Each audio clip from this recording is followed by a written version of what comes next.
socks, let alone. Okay, we can begin, and I'm gonna. Sorry, my phone is incorporating 4:04. So our meeting is called to order at 4:04. Okay, and we can start with roll call, and I don't know, Roy? are you- Sure. Chris. Russell. Rita. Yep. Here. Steve Hurt. Here. Steve Kerr. Here. Dave Crockett. Here. David Reed. Here. Thomas Morris. Here. Roy Townsend. Here. Liz. Yeah. Murphy. Here. Everyone's here. Woohoo. Okay, so the next thing is to the adoption of the agenda. I'll move it. I'll support. Okay. All right.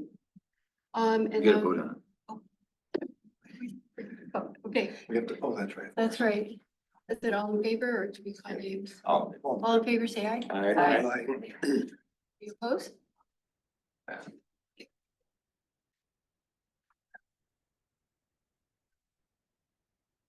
And now it is time for public comment. And this is the time for members of the public to speak to the Parks, Pathway and Preserves Committee for up to 3 minutes on any matter. I'll see the hands raised. Anybody, how many people on Zoom? Just one. Okay. Okay, we'll move on. Can we have approval of the minutes? Hi, I'm sorry. Is it possible that I can make a comment over Zoom? Sure. Sorry.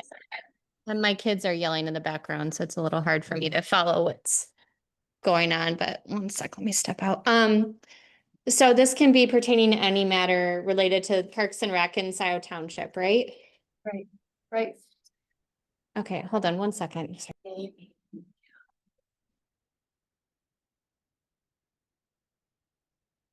And can you state your name?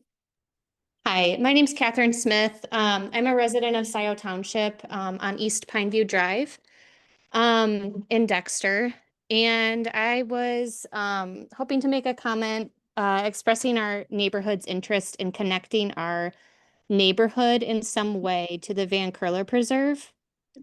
It's directly adjacent to our neighborhood, but there's no official access from our neighborhood to the preserve. And neighbors have access in their own personal property, but I was hoping to just put that interest out there, and other neighbors have expressed interest in a similar thing. And hoping to get feedback on how we might go about achieving that. And that's all. I have a question for Ms. Smith, which is there some resident or residents of the neighborhood who adjoin the Van Curler Preserve and who would allow neighbors to walk through the yard to get there? So there are neighbors that have offered for us to cut through their property, but our interest is to maybe establish like an official trail that connects the preserve to our neighborhood. One thing, Go ahead. one thing I don't know, I would say we don't know is, I'll say, I don't think that the township owns property that goes out to Pineview, the road. Rather, the property line abuts the backyards of neighbors on the extreme east part of your neighborhood. Yeah, that's We right. don't have property that goes out to the public road. Can Right. I just add to that? Years ago, there was some talk from the Parks Board then that would have liked to establish some kind of easement, and the neighbors were not on game with that. They didn't accept that? They didn't accept that, so Hmm. there's been a change of heart, which sounds great to me. Yeah, the issue, Catherine, the issue would be if your next door neighbor, your John Smith, say, allowed us to put a path through their backyard. When they moved, that permission could go away. So we need to have a permanent easement. I see. Probably at least, my guess would be 10 feet wide. And maybe 5 feet on one side of the property line and 5 feet on the other. So two people would quote unquote suffer the loss of 5 feet of their property, but they wouldn't really lose it. It'd still be there. They'd still have to cut the grass and all that, but, we would have that 10-foot easement in perpetuity then, no matter who owns the property. So that's the thing that would hold up having a permanent connection to the park. The other thing that would hold up the permanent connection is having the easement, wherever the easement is, connect to a pathway in the park itself. And I'm not sure, Murphy, are the paths in Van Curler, have they been like really established yet, or are they still in a work in progress? Established. They're established? Are there any that are near that neighborhood? I don't know. Okay, It's, the paths are maybe 100 yards from the neighborhood, 100 yards. but we have established paths, but there's not much to it. They're just, That's not, it's easy to It's establish. unofficial paths, no official path. Okay, all right. So they're footpaths through the trees, basically. I mean, the other thing, Ms. Smith, is on our agenda is Van Curler Trail Connection, and we are looking eventually to connect Van Curler to Huron River Drive into Hudson Mills Metro Park. So I know one connect That's right. directly to Pine View, but it would at least connect to Huron River Drive In Dexter here in Metro Park. and Dexter Huron Metro Park, yep. So that's something on our agenda for today, we're gonna be talking about. Not that we're gonna get built today, but at least we'll be talking about it someday in the future. And you might want to think long and hard about having an access to your neighborhood, because if that becomes public knowledge, then people will be parking there and they'll be using it. So that may not be something you want directly from your neighborhood. I think that's why it didn't work before. Yeah. So I think that if you wanna, talk to your friends some more and kind of get with all these different, pieces in mind, and then, we're here, so. Great. Okay, that I'm happy sounds to good. talk about that. Just Okay. remember, think about the long-term ramifications of having that easement there. The neighbors might prefer to do it on an informal basis. I think if neighbors from if people who abut Van Curler go into Van Curler and walk around, I don't believe that anybody is gonna be against that. Mhm. Well, That's what- the issue is you wouldn't want them just rambling through anywhere through the forest. You'd want a particular place for them to go to. Otherwise, everybody's gonna have their own path through the forest. That could be an issue. I don't know. When I go to Van Curler, I don't necessarily stay on the paths. So I think a good idea is to think about all this, and then if you want to come into a meeting or bring some of your, or whatever, because I wouldn't mind seeing this go a little further myself. Right. And see what kind of possibilities there might be. Great, I appreciate that. It's we love the preserve and we love accessing it. We don't live, we don't directly live on a property that abuts the preserve. Otherwise, we would definitely offer that up to our neighborhood, even though possibly there might be people parking on the street. That's, not necessarily an issue from my perspective, but yeah, we would love easier access to it. So I'll talk to neighbors and see if I can get some people to, maybe potentially at least entertain the idea of committing to abatement, I believe it was called. An And, easement. An easement. an easement, thank you. Yeah. And yeah, I'll be in touch about that then. Perfect, thank you. All right, thanks so much. Anyone else? It, no other hands are raised. All right. So now we can go on to the approval of the April minutes.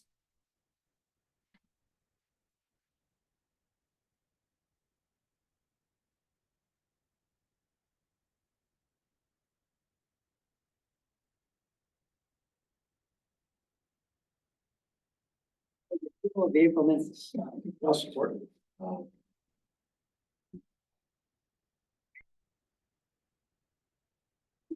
All in favor?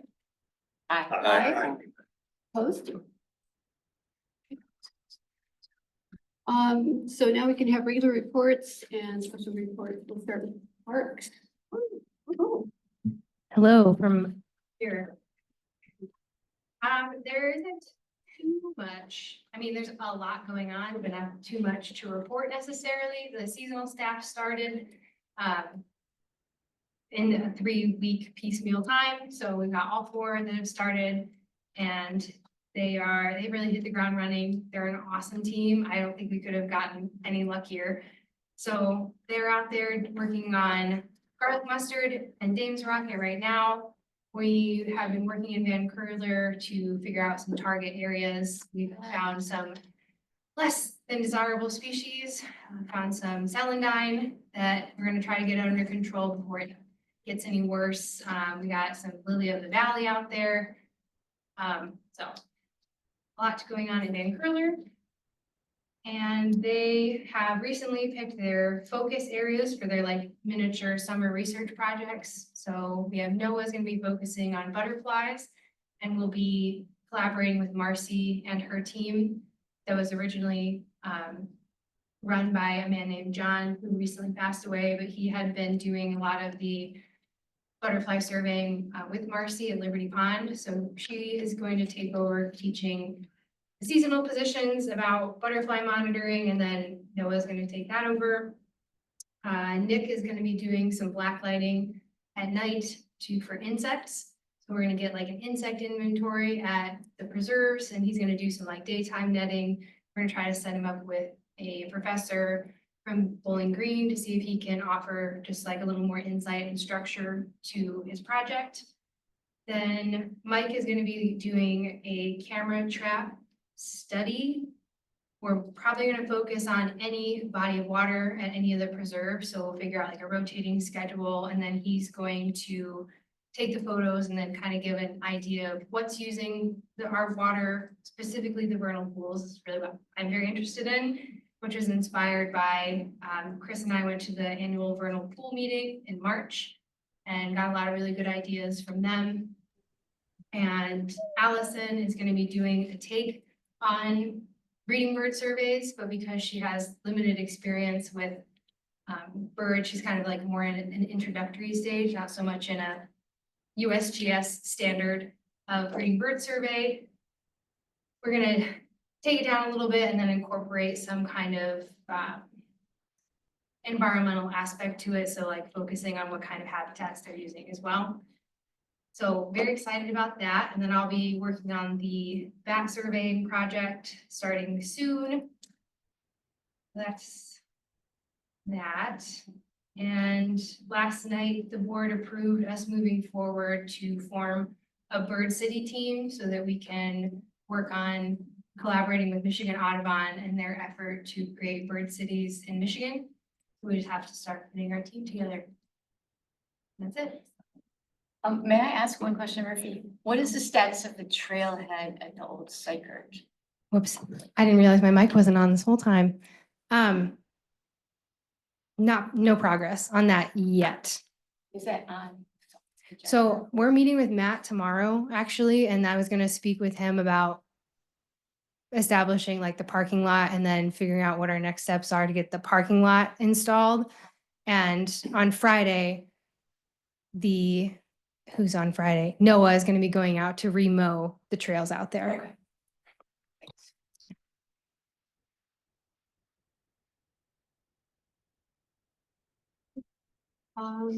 Land preservation. Okay, preservation, I have 4 things. We had Ryan, Gable, the treasurer, come and give a very good presentation to us, very helpful on how our funds are being invested. We still have our open seat. As far as I know, we have a couple of applications in, and we're hoping the board will act on that pretty soon. We have not heard that our committed federal funding has been withdrawn. So as of right now, we may have our federal funding for one property still in place. And we have 2 projects that are nearing the point of a recommendation to the board. So still in the works, but we're hoping that they will get a recommendation. We're hoping they'll get to that point pretty soon. And that's land preservation.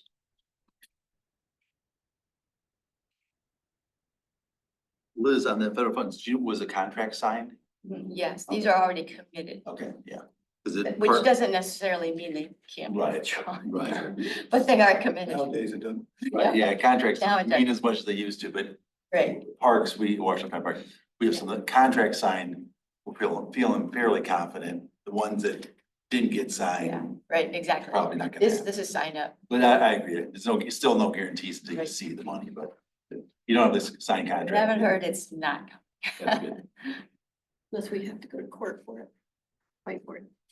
Okay, all right, in roads. No, right, do we? I'm not on the road. You're, no, we're not on the road, we don't have anyone on the roads. All right, the DDA. And, BOT, David, there you are. Okay, You took my update away from me. oh, But, actually, we do have I'm gonna have coffee with one of the applicants one applicant for, for the LPC, they're not two now? only one, I don't one that I know of. Oh, well, okay. I'll follow up with you because I think there are two. All right, well, then, let me know I who will. he or she is. A woman. Yeah, okay, we'll talk after, All right, sure. but I'm gonna, go ahead. okay, very good. All right, moving on. Unfinished business, the Zeb Road pathway update.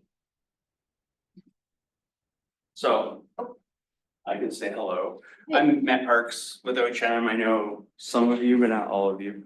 You might see me from time to time on Zoom during the BOT meetings, or most of the time I'm dealing with the utility staff and planning staff on site plan reviews.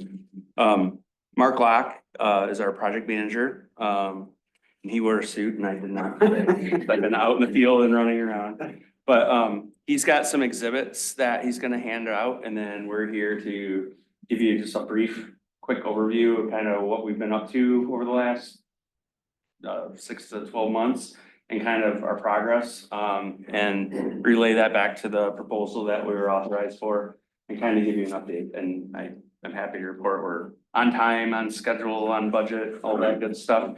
Mark will walk you through the details. I'm gonna have him pass out an estimate, an overview of the trail alignment. And then there's some exhibits, that pertain to both the head bridge over the river and the retaining walls, that are proposed to go up in several spaces. And again, Mark's the project manager. He's with our, transportation group. And he's done a ton of projects in Scio over the years. In fact, when Roy was next door at the road commission, Mark was designing Jackson Road Boulevard Phase 3. So he's been doing a lot of things. Yeah, he's right.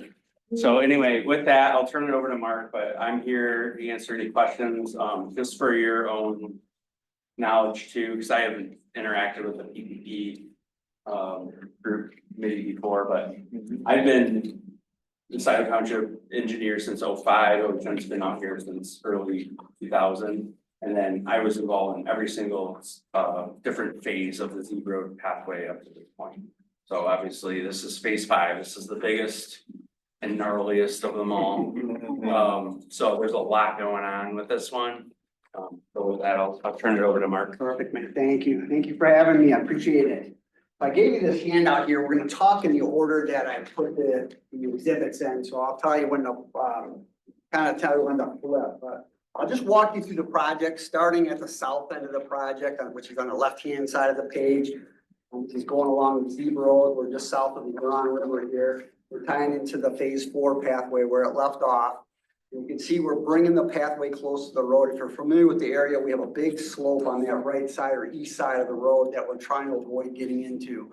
The property owners there have been very gracious to work with us and give us the needed easements that are required to grade onto their property.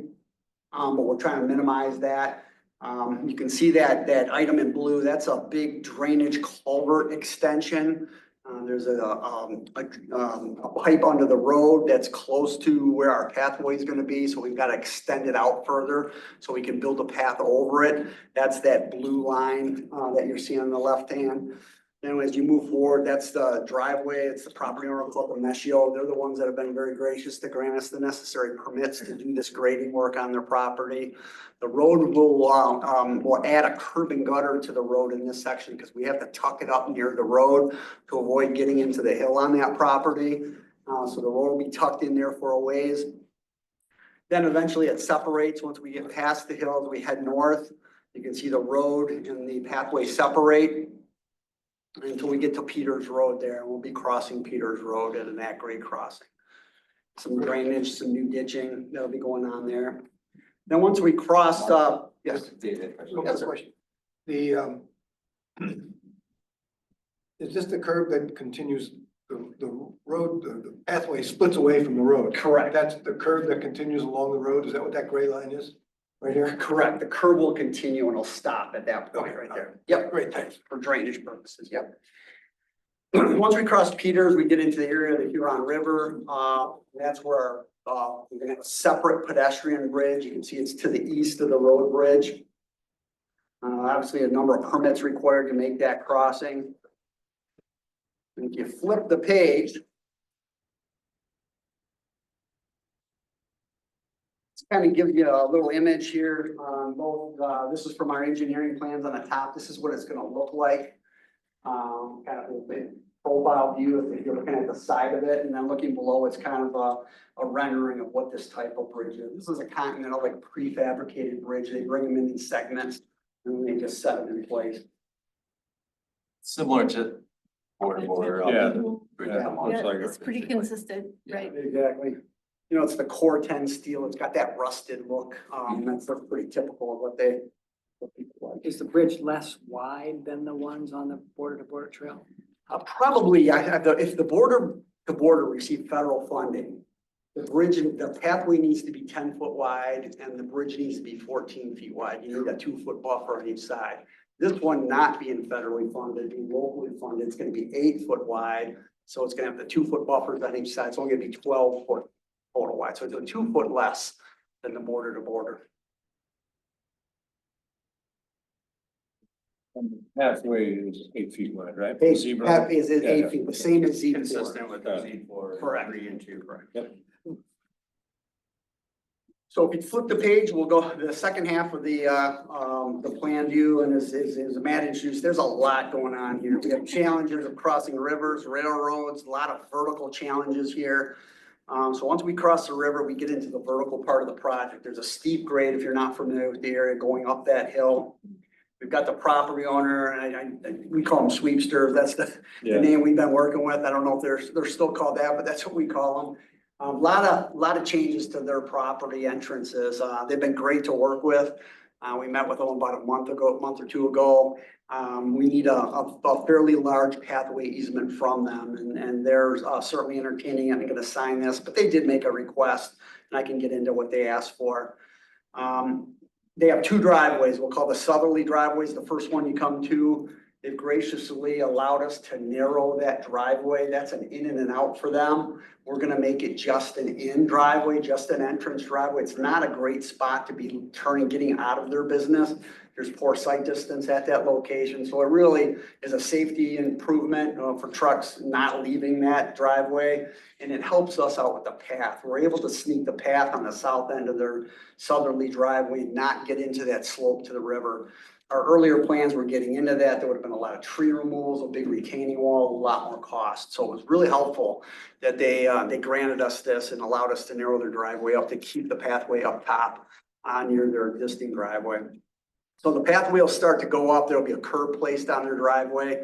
It'll go kind of heading east towards their property. We'll have a crossing of their driveway that's shown with that we call it the ladder type crosswalk you see in white.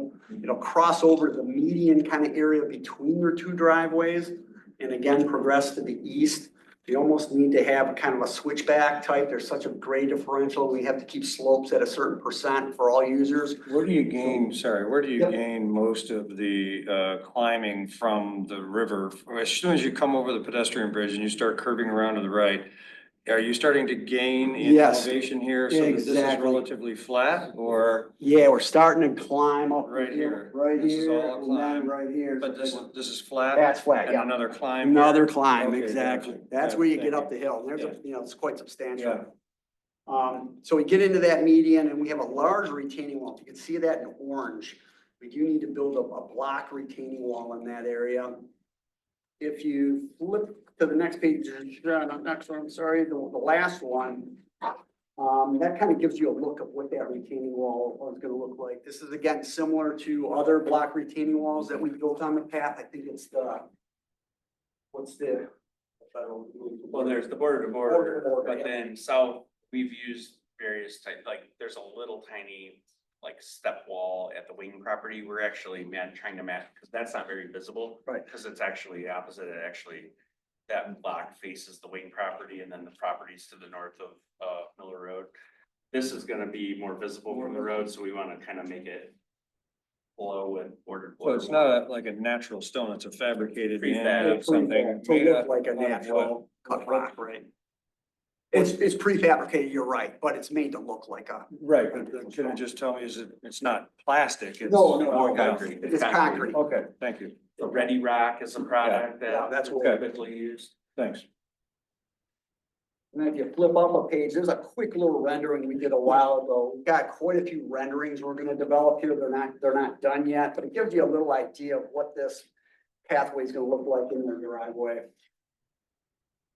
Any idea then where, if we've got two pedestrian crossing, two crossings, Correct. of traffic lanes, right? These are driveways. Well, okay, Yeah. but still, you've got trucks, You not do. just, me driving my car in there. Correct. But are there going to be flashing lights for the crossings, or is there any requirement for that, or how do we maintain, safety, yeah. Yeah, there's nothing planned right now for these two driveways. There will be warning signs, crosswalk ahead signs, but there's nothing more advanced than that. There will be a crossing, if I kind of jumped over it there to the Stokes Park there. Can you see that little white crossing there and that little addition we're doing? Over here. You mean? Back right at the corner here. Oh, I here, kinda yes, overlooked yes, I that. see, yeah, That's something new. That's not there currently. We think people You're are right. gonna park at that parking lot there and cross. A lot of people bring their canoe. They walk up around. And walk and get onto the grass. trail. Yeah, And a lot of people then head down that slope, to get into the river. So we wanted to make that safe, and we're gonna put in what's called a rapid flashing beacon. This Okay, is yeah. a push button, Mhm. item that will Yeah. flash, and warn people, but nothing's planned on the driveway itself. We might stripe it though, right? We're gonna stripe it, Yeah. put signs on it, but okay, nothing more than that. okay. So Rick, can I just clarify from what I remember? So when you come across the bridge and you go across here and you're on the edge of the river, but then you cross over, across one of the driveways? Correct. Yeah, Okay, this right can here. end up This right is, there. and this is where we talked about putting it. I remember that. And then we crossed over here. How far, does it kind of go to the edge of their property there, that walkway? We're well into their property with all this. Yeah. So they had to grant us, a pathway easement, a permanent pathway easement to do this. Without them, this couldn't be done. Okay, well, that's great. They were very They've supportive. been crazy cooperative. Yeah. Like, Yeah. they're very much concerned with the safety as well. And in fact, a lot of Mark can get into it, a lot of the grading benefits them as well. They're bringing in truck haulers and things like that, and they're bottoming it out. So as part of this, to facilitate the path construction, we're also improving the grading, which required us to get out into Zeeb Road, which required us to get with the road commission. So we've been working with them quite a bit too. And it's all kind of coming to a head right now, and we're gonna get ready to apply for a road commission permit, but they've been very supportive. Because the road commission also, during the bridge construction, there's gonna be a need to close the road for a week about. See, Which- The road commission actually is in support of it because they wanna take advantage and do some maintenance to their bridge at the same time. oh, good. So we're kind of working together. We haven't not worked out all those details that needs to go into the specs. But the road commission, again, I know it's a public meeting, so hopefully, but they've been actually reaching out and we have monthly meetings with them. And so there's kind of a benefit all around. The sweepsters property is gonna get improved so they can do what they need to do. It's gonna be safer. That south driveway, making that ingress only is an incredibly big safety improvement. The sight distance there is incredibly bad, especially with the big trucks coming in and out. If we could get the trucks to just exit at the north driveway and we're changing the grades and changing that super elevation of that road, it's gonna be beneficial to everything, so. The flashing crossing at Stokes, since you've got a curve leading up to that, if you're northbound, will there be some visibility of that before people get into that curve? You know, there's a lot of trees there now. I think it's gonna be improved. You will have the bridge in your way, so the bridge does have some height, but it also, you can kind of see through it. But we think it'll be better than it is today. It still isn't great. You never like to have a crossing at a curve. We looked at a lot of different locations. Where can we put this thing so it's so visible? And it really isn't a great location. Some thought we shouldn't do anything, but I'd rather, if people are gonna do it, I'd rather address it, put the warning devices there, tackle it, don't just let it go and let people run across the street. Is there, the flashing though, it's at the crossing, but At is the there any signs that flash Yeah. ahead and behind? So what we were thinking of doing, and again, this isn't totally done, there's some objection to it, but yes, there's a flasher on each direction will have a flasher right at the crossing. The sign will flash and you push a button. But because the northbound traffic's gonna have trouble seeing that, we're gonna put a second sign in advance of that, more on the straightaway so you can see that. Otherwise, it's around the Flashing corner. sign, It's a flashing. the sign that you're talking about, the extra one, it's also. gonna It's also flash. flashing. Okay, Yes, correct. gotcha. When the button's pushed. Yeah, good. Yeah, that's Great. exactly what I Okay. wanted. Yeah, that's really. Great idea. good point, yeah. So So in both directions or just the one? there'll be two in the northbound direction, one in the southbound direction. Okay. Mark, when you said that they asked for something on Yes. their part, was that the grading and all? or That's the just- grading. If you look Okay. at their northerly driveway, the one with the yellow stripe on it, that'll be an in and an out. You can go exit or enter in there. Again, as Matt said, if you look at that, if you ever go up there, there's trucks that are scraping the top of the hill. They can't get over that big round crest between their driveway and Zebra Road. Zebra Road has a big super elevation, the road is tilted to go around the curve, kind of like you'd see at a racetrack, you know, as you kind of go around, we call it super elevation. It's very severe. One of the things that, and Roy, you might know from your days, one of the bad things when you have a hill that steep with a cross slope that steep, you get in winter conditions when it's icy out, and if you stop for a train, your car can actually start sliding once you get over a certain percentage. This far exceeds that percentage. It's a tough area. So we're gonna flatten that super out. People don't need to go 50 miles an hour around that curve. It's a slow They turn. can, for what? It's very tough. So we're gonna flatten it out. That will help with this crest that they're having and hopefully get rid of that scraping of the driveway with the trucks. So as Matt said, I think it's a benefit for everybody to do this. There's some storm sewer that's not shown on this image. We got some curb and gutter on this driveway. We gotta pick up the storm. So we're putting some storm sewer and catch basins in the curb line, help drain this area so we're not pocketing water anywhere, causing any issues with drainage. Then as the pathway crosses the northerly driveway, we get close to the railroad. We met with the railroad, and the railroad's owned by Amtrak and MDOT. We met with them about 3 weeks ago. And what's gonna happen there is we are gonna end up putting in a separate set of gates when the railroad comes. So there'll be, might have seen the big gates, obviously for the cars, there'll be little gates for the pathway. Gates that go up and down. They'll go up and down right now. That's not always required, but when we met with the two parties, it was agreed that that's the only way to move this job forward is to put in these gates. There's an argument right now between MDOT, part owner, and Amtrak who uses this. Some like the gates, some don't like the gates. But the gates is the most conservative way to do it, and it's the most costly way to do it. And right now, there's another way to do it. It's called a maze. Have you ever seen a maze where you That's what I actually was got wondering. around there? MDOT supports that and would okay a maze. Amtrak would not. They would not approve the maze. They're still discussing it. It could be 2 months before they, make a decision on it. It could be 6 months. It could be a year. So they said the only Or way more. the job could move forward was to put in the gates. Is the main objection to the gates cost, or do they feel? It's that cost, less less safe than a maze? How do they- MDOT doesn't want to mandate that communities put in the gates because of the cost. Uh-huh. It's $150,000 to put in these gates. We're gonna bid this when we go out and we're ready and everybody's supporting this and the board says, let's go out for bids. We're gonna bid the railroad work in its own category. And if something changes where we can do something maybe less expensive, we can adjust. So we're gonna have an allowance in there to allow us to do that. gates are probably truly the most safest thing.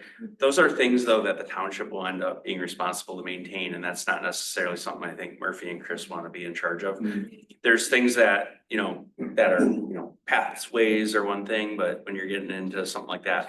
I know the road commission has, I think, contracts with contractors that take care of their different crossings. It would be something where you could even partner up with them or somebody or a contractor that does this type of work, where they would probably come out, check things annually.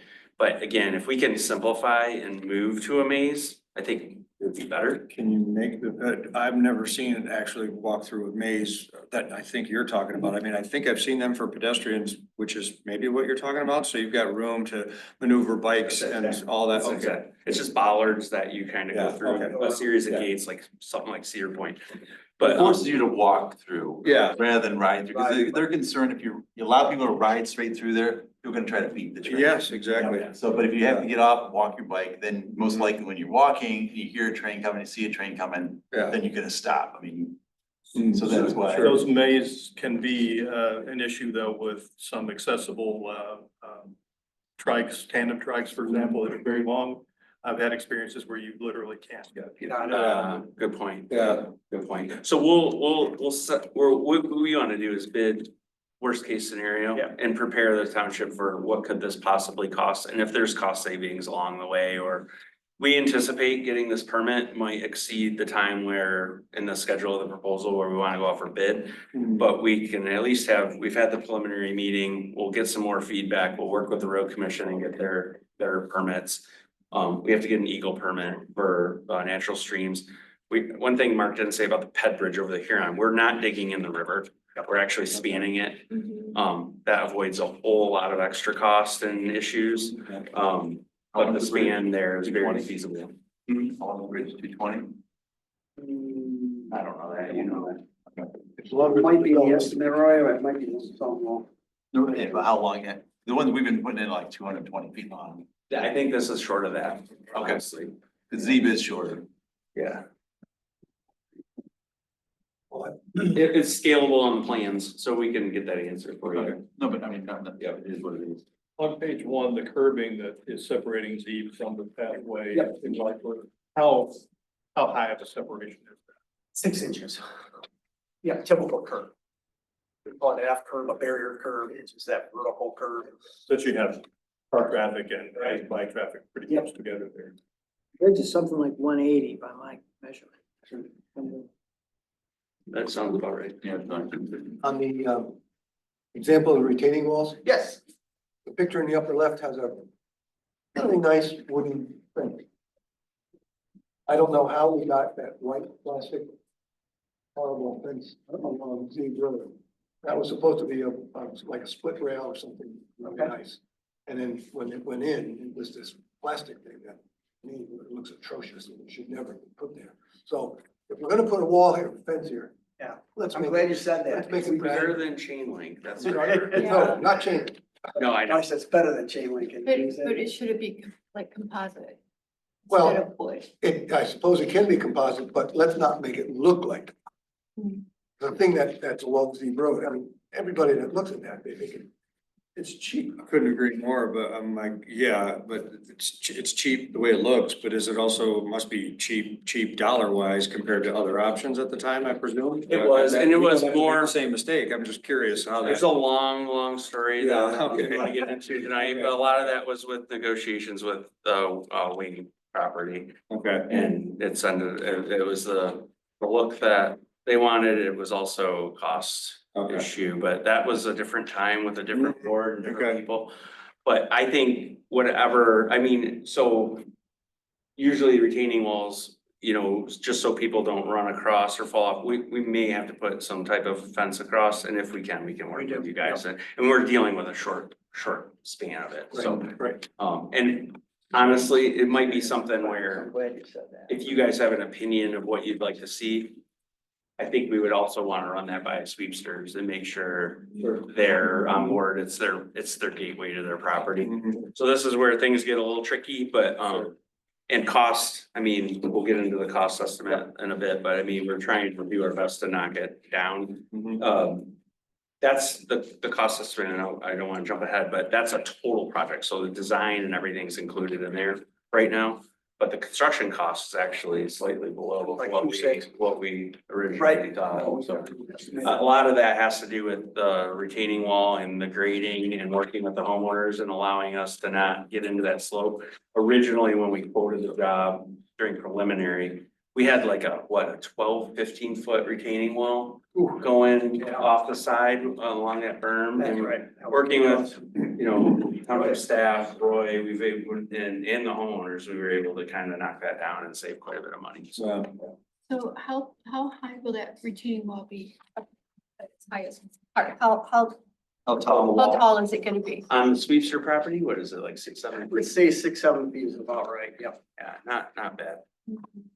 Taller than me though, Big rise. Yeah, it's a big rise.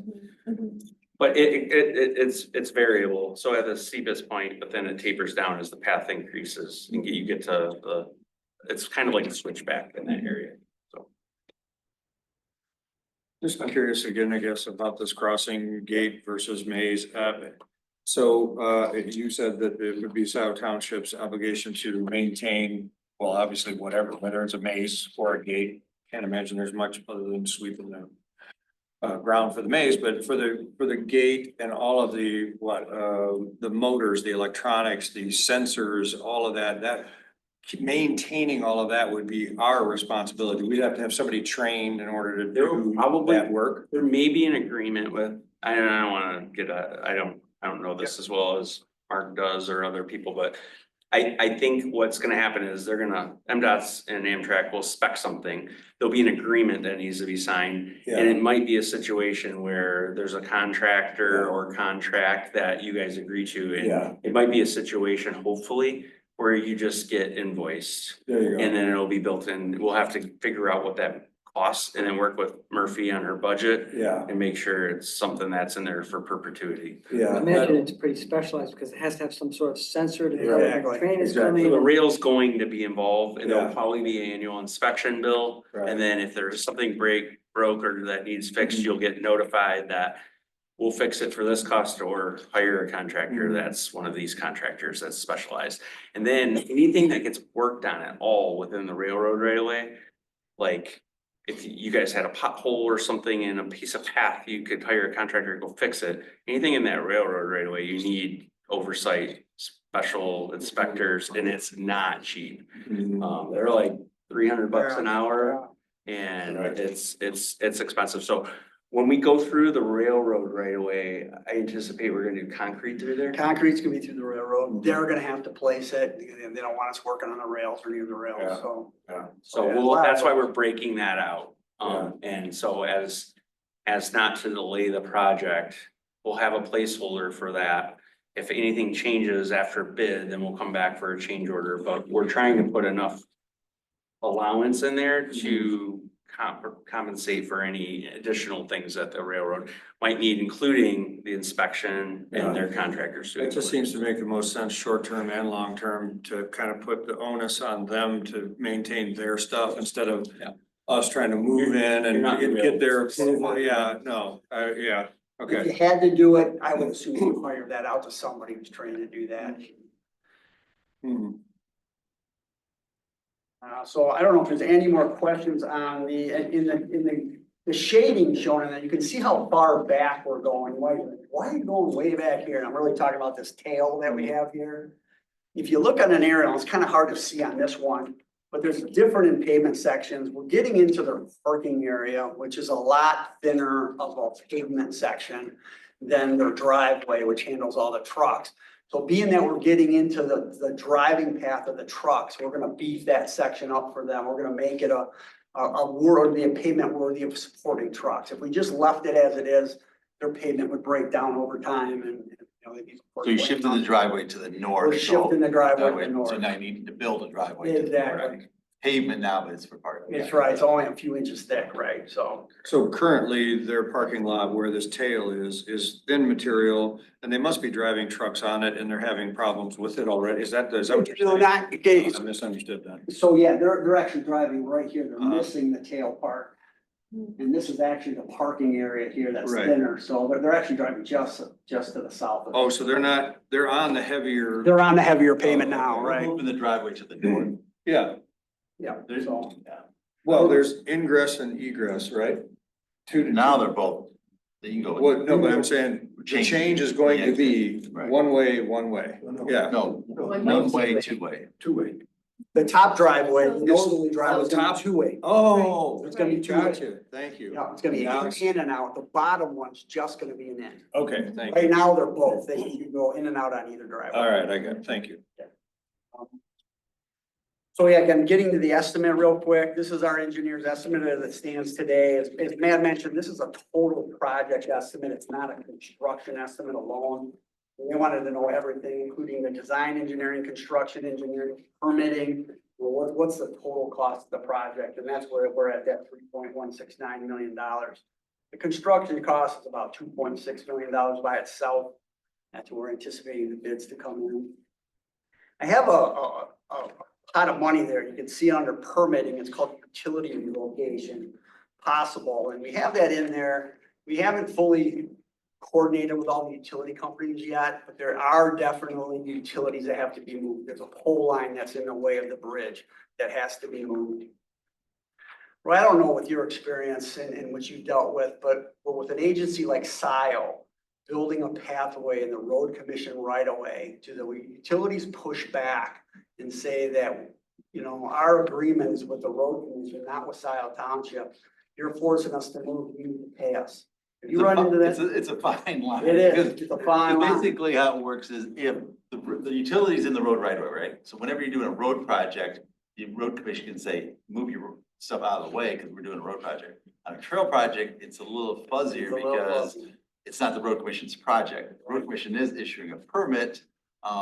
Sometimes you just say, okay, work with the road commission to ask them to relocate their line and see what happens. Yeah, I haven't had any of them say you need to pay me, but I'm waiting for someone to say that, and that could open a box of worms. Right, because basically there's overhead electric where the bridge is, which obviously you can't do that with the cranes. We're gonna move the overhead electric out of the way so they can build. Can we just move it across the road? That's what we're gonna suggest. That's the best When spot. I drive through there and I'm looking at all this, it's Yep. like, something should be on the other side Yeah, of the road. I don't know if there's a property over there. That's the one thing we gotta investigate, if they got enough property to do that. But we have a utility meeting coming up in a couple of weeks. We'll get some answers out of them, and we'll see what they say. You just play ignorance and just say it's a joint project with the road commission, because the road commission, we are doing road work. You are doing We road are. work. And We are. benefit- Yeah, so that's where. And some of that cost wasn't necessarily anticipated early on in the preliminary concepts. So we've saved some money in some places with shorter retaining walls, but in order to get the easement that we needed and not get into that embankment and work with sweepsters, we've had to get into the road a little bit more. This estimate will continuously be refined and we'll keep sharing updates. We have a little bit of contingency in the quantity and we have a 5% contingency shown, I think, as a Yep. line item. Yep. And then Mark's done a good job keeping the permit costs, which we're gonna be conservative by nature. You know, hopes are $2.6 million construction costs. We bid, there's 6 bidders. Somebody comes in at 2.2, somebody comes in at 2.4, we're 2.6, somebody's at 3 million, 3.2. You know, I don't know if we'll have that large of a spread, but typically our engineers' estimates are set up, so we're transparent and you know exactly what to expect before you bid it. You know, we can make sure that prior to going out for bid too, that everybody's comfortable that they know. I know MADC's got grant money that the township's in control of that's gonna fund a pretty good chunk of this. And then there's the remainder. That estimate also includes engineering, material testing services to oversee the job, so. Yeah, what I would do is meet with the road commission ahead of time, prior to utility meeting. Okay. And sell it as a safety project, because this driveway, like you said, you should not really be driving a truck out of this lower driveway, because there's no way you can see. So that's making it, and we're doing this work, so it's a combination. Sure. Safety project that benefits the road agency and the public, because I mean, it's making it safer access for that business and for up top. Now, obviously, the trail is part of it, but if we don't do the trail, we're not improving the safety of these driveways and the intersections, so that's where, you know, as long as the road commission behind it, then they can use their, hey, DTE, you gotta move your lines. Yeah. In this context, what is mobilization? Mobilization is to pay the contractor to bring all their equipment to the site. The maximum amount they can put in there is 10% of their total contract. They all max it out. It's money up front. That's what they want. They max out that item and adjust all their other items. So And- that's why it's so high. Sometimes the number will be lower than 10, but then their unit prices are higher. It's just a So game. it's a general contract, general conditions type of thing. A lot of times, like, it's more than just moving equipment too. There's a lot of shop drawings and submittals and paperwork and office staff on the contractor's end that pays for that. And it's a normal standard pay item, Yep. and it really is kind of advantageous to put it in there, so your unit prices, in case you need more, aren't sky high. So, And the way these contracts work, they're reimbursed for their work, so it gives them some cash up front, because they're buying all the materials, they're buying all the stuff up front, so it gives them some Yeah. working capital rather than. and the way we do mobilization or contracts is, once they're, they can charge 25% of the mob upfront. Then once they hit 50% complete, they can bill up to 50, and then there's a little bit at the end, so it's not like day one, they get I see. whatever they Okay. want. It's staggered. And those are all spelled out in our general conditions. And those are really fun documents to read if anybody's on the legal side of things, but it's the same contracts that Scio Township would use for any of the utility projects or any of the other projects that we put out for the township over the last couple decades. What is, maintenance of traffic? Is Traffic that the- control, the is that the- signage, the detours, Is it the flashing? Temporary mode. Barricades, barrels, all the. Construction related stuff. So there'll be signs from the top of the hill at Zeeb Road. There'll be signs up and down here on River Drive. There'll be signs north of Zeeb of here on River Drive. There'll be detour signs when they do the 1 week closure. There'll be a lot of signs and barrels, and even some things, during non-detour times, there might be days where you have a flagger where they'll stop traffic in one direction and then send you, and then the other lane will go. That pays for that too. Good thing we've got all the yellow flashers for the cars and trucks driving, but what about these convex mirrors that pedestrians might have some advantage if it's big enough and they can see around a corner by looking at the mirror? I mean, what are the pedestrian sight lines versus the cars and the truck sight lines looking out for pedestrians? We It's have, just, when you press a button, that's good and Yeah. you feel safe, but what if someone is texting and driving and Exactly. ignoring it and you can't see them coming? Exactly. How do we warn the pedestrians about Some it? agencies don't, you hit on a topic, some agencies don't like the rapid flashing beacons because it's not a legal thing to tell cars they have to stop. It's just a flashing yellow light, that's all it is. Yeah. You're assuming cars will stop. Right. But you're right, Okay. somebody may not be paying attention, they may not understand what it means. Right. So these are not red lights. these are not red lights, these are not traffic lights, they're just flashing lights to warn somebody that somebody's crossing. Now, most of us know, oh, a flashing light, you Yeah. gotta stop. Commission has mixed Yeah. feelings on them too. It gives people a false sense of security. Security, right. Like Plymouth Road near North Campus is really problematic. People push the button, think they're invincible. They look down and across the road looking at their cell phone, and you're like, Exactly. oh my God. Right. You gotta keep your head up when you're Right. crossing the road. But short of stopping someone from being that careless and somebody is actually trying to see, or is anybody coming? I mean, what kind of protection can we give them, or help, I should say, not You know, we protection? usually look at sight vision triangles so you can see properly down the road. I can't say that we've done that on this corner. I'll have to see how it works out. I'm worried about the bridge and how much that bridge Yeah, may impact. Or even when Someone's leaves are ability to full see. and trees, if Oh. there's any, you know, Yep. whatever. But what do you think about is it convex? Yeah, Convex I know what mirrors? you're talking Yeah. about. Yeah, I've seen them in private sites. but- Incorporate those, or are they not really that helpful? I've seen them on private property. Yeah. I've never seen it, yeah. Private property parking lots is where I've seen them. I Yeah. haven't seen them on public roads, and I don't think the road commission would necessarily be a fan of that, but And the good thing They is. have to yes. approve if we decided we were a fan of that? Did they have to in the approve? They would right have way. if it's in their Right right, away. yeah. Yeah. Yes.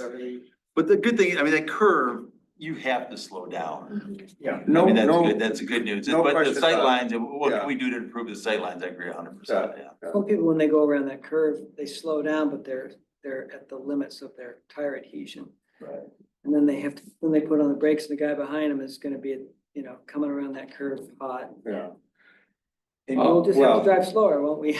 One thing, Mark, looking at, this, you might wanna bid the path out as alternate as concrete, cause there's a lot of, got a lot of curve. And I've done a lot of these trails, I bid them both ways, cause with all this curve work, the curb guy's gonna be there for the curb, for the sidewalk.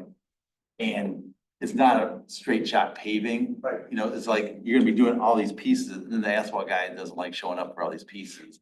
I think it's worth looking at, especially at the switchback around Sweepster property. Right, all that stuff, and even along Z, you got this curve here, you got this E curve, so you got curve here, the concrete guy's gonna be there, and when I've been bidding them out, it's actually sometimes cheaper in concrete than asphalt, you can bid them both ways. Sure. Look at the numbers, then decide, but for the sweepster stuff, you got all this. You mean the entire thing be concrete? Mhm. Any concern about the rideability with the We joints? saw cut. The saw cut them in, Yeah, okay? socket joint. Okay, that's not a bad idea. Well, rideability, I can assure you, if asphalt is more likely to crumble and pothole or concrete does, I'll take saw cuts riding my bike over potholes, so sure. It's gonna last like this. Yeah. Right, Yeah. glad you said it.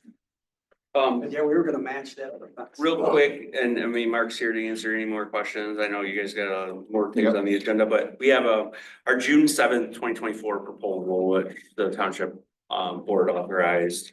Kind of walking through it. So the schedule, potential, authorization, which was and I think it ended up going to like a second June or first July meeting in 2024. So final design would be which is this whole thing, task 1 through 9, would be summer 2024 through summer 2025. And then we want to get a final, call it 100% submittal once we finalize working with the permitting agencies by August of this year. Then a public meeting we have budgeted in here to kind of set up this room with exhibits and things, and we'll have like more of a final kind of a video, are we doing like a rendering video, like a fly through? And we'll play this on screen, and it'll be more of an open house thing to get just public input. And assuming that goes fine, and we'll wrap up getting all permits in hand by fall. Bidding would be fall, winter of this coming 25, 26, and then construction would be spring 26 to spring 27, so it would be a full year. I think we're slightly ahead of schedule. So if we can bid, this in the early part of fall, we can. I don't want to overpromise because permits, and I don't want to go out for bid and then get permit comments back, and then that'll lead to extras and then have to go to the board and explain it in order right away. So I think we'll stick to this schedule, but if all things kind of play out, we should be on track to get going. Some of the advantages of getting this bid out early is if there are some trees that need to be dealt with, and this is not federal funded, so we can remove trees when we need to remove trees legally. But we would rather remove trees during the Indiana bat season when it's safe to do so. We have done that on other phases of Z4 where we had to remove trees, we did it in the winter. So, I mean, I think all in all, we're on schedule, design budget's looking good. The only kind of like wild card out there is really this rail crossing thing. But I think the estimate represents some funds in there that will get us through. And then the DTE utility location is a little bit kind of still gray, but we should wrap that up hopefully in the next month or so. And the easements, I think, Chris, we need to get all the easements actually executed.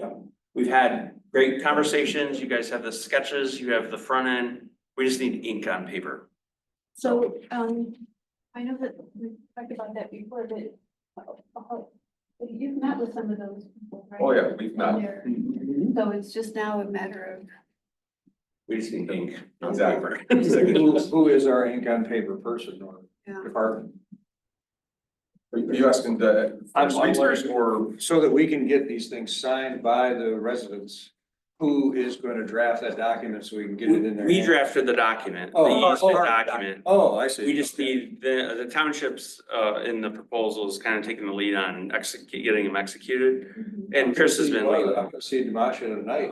You want me to, have you got a copy? I'll take it. I don't have a copy. Oh. So we I did wanna the, see we did the the- sketch, they were putting the legalese together, I think your attorneys were gonna put in that front end part, on what it was gonna Oh. exactly. It would mimic and mirror any other easement that we, back when the original phases of Z were, they had public meetings here and they had easement documents drafted for every single property. And they, just because of the design wasn't fully baked on all of it, they just did 27-foot. So we have a 27-foot easement on virtually every property. There's a couple properties that refuse to sign, and that's where the pathway comes out to the road Oh, close and we okay. bumped around. The easements that we need for this project are in addition to that 27 Sure. feet.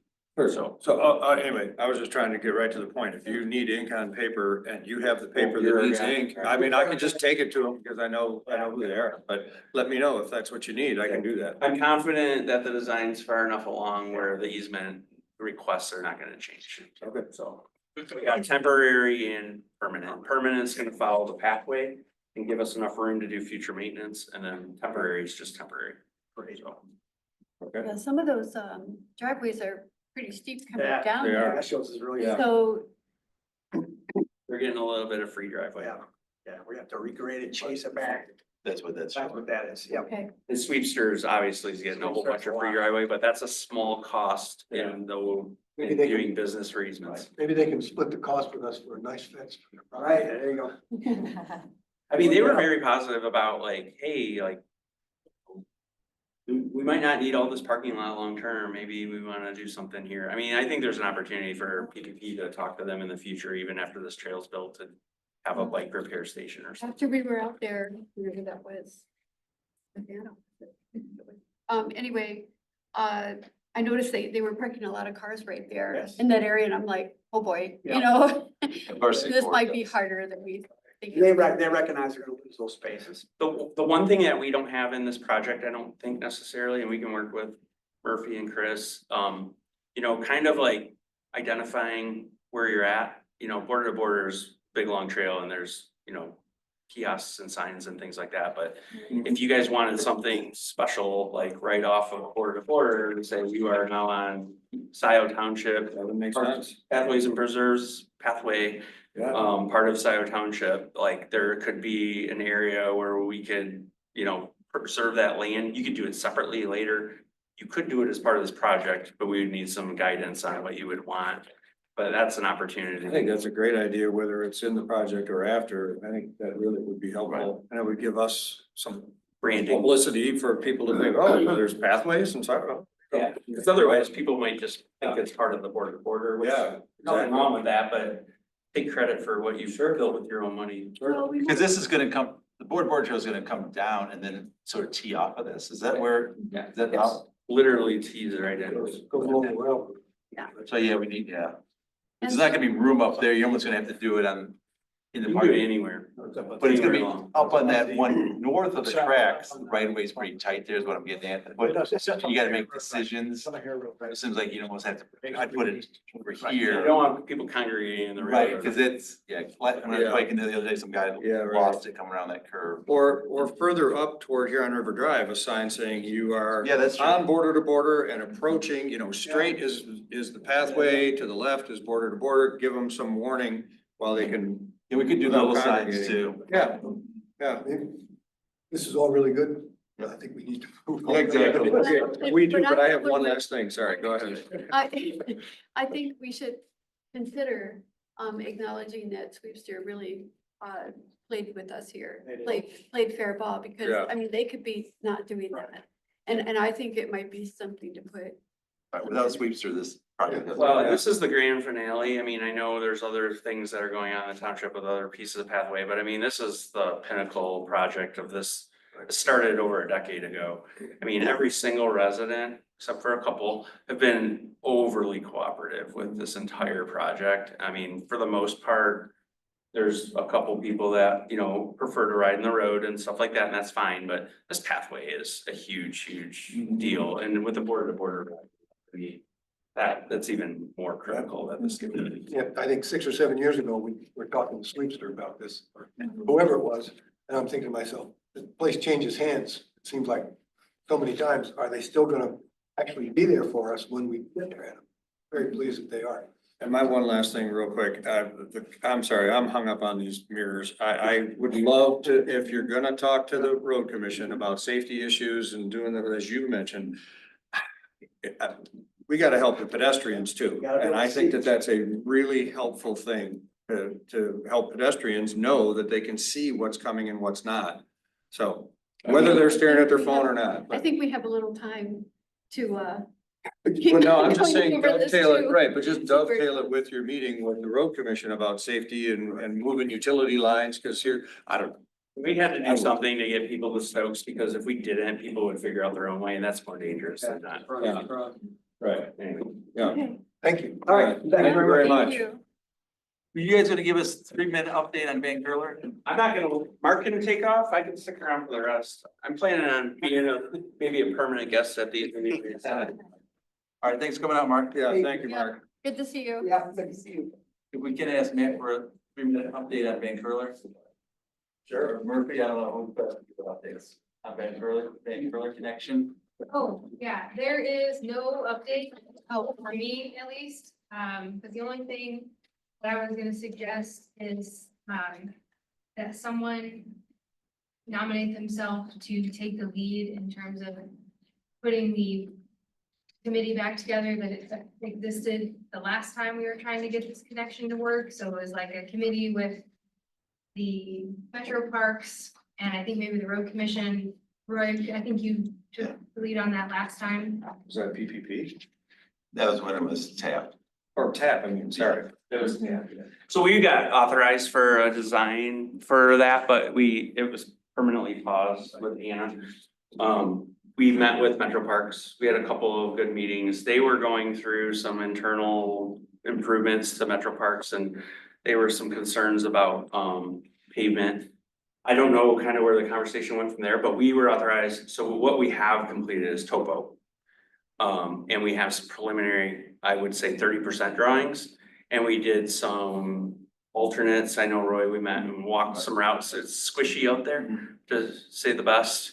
And then we got as far as kind of figuring out where the crossing would be, and we were put on pause about the time where we were gonna engage the road commission. Because again, you'll have a mid-block crossing, RFB was talked or thought about, but it kind of stopped there. So we have a design that's authorized. It's old. It probably needs to be dusted off if you wanted to re-engage OHM, but I'm not saying you have to. We can turn over and email what we've accomplished and kind of give you guys a summary, but what we're at is, I would say, about 30% or 30 to 50% of that scope was completed.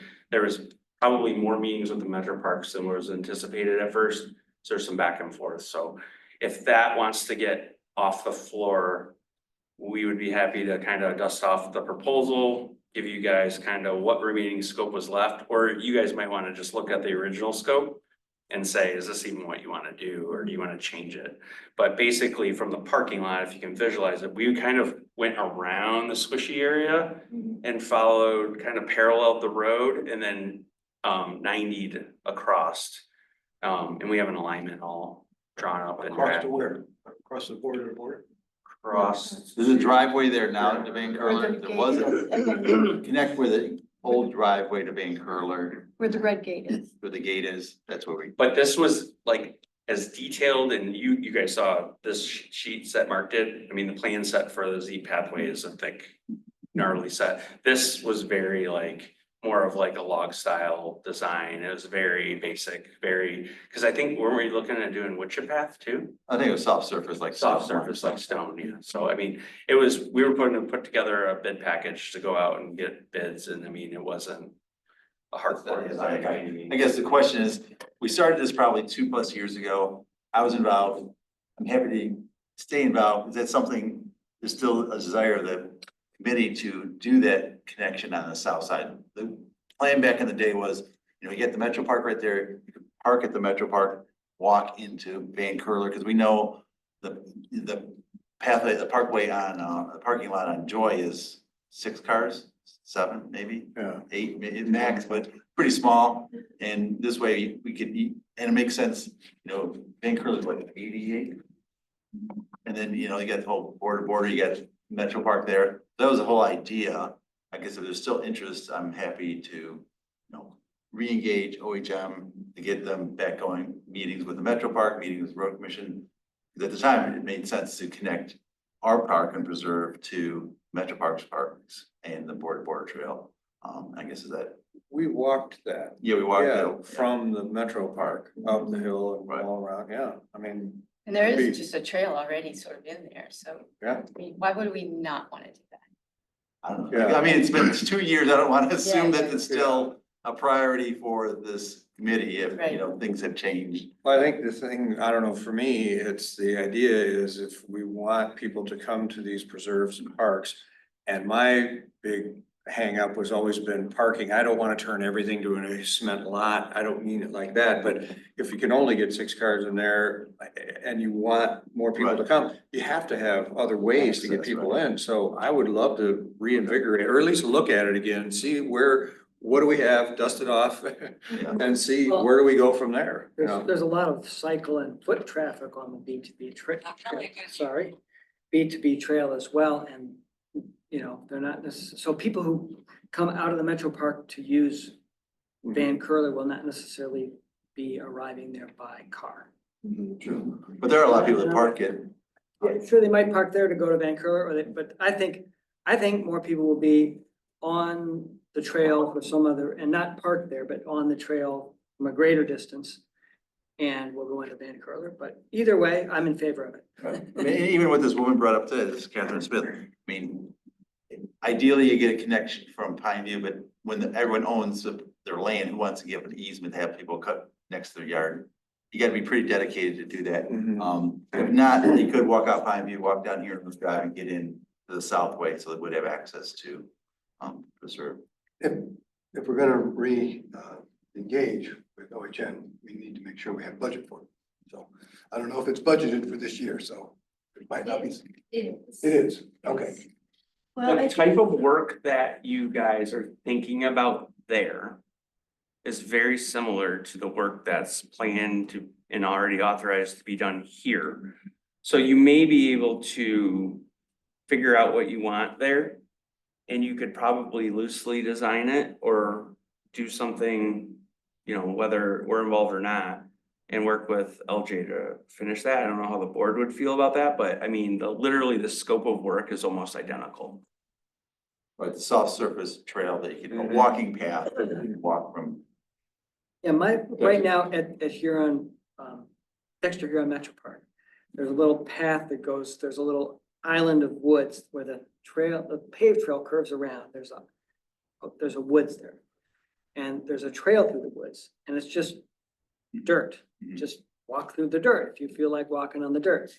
And that's what I envision for this Van Curler connection. It could be just that. It could be just a dirt track that we throw some wood chips on every couple of years. Very low budget to start. And if it becomes really popular and it needs pavement, then look at that. Just start cheap and simple, crude.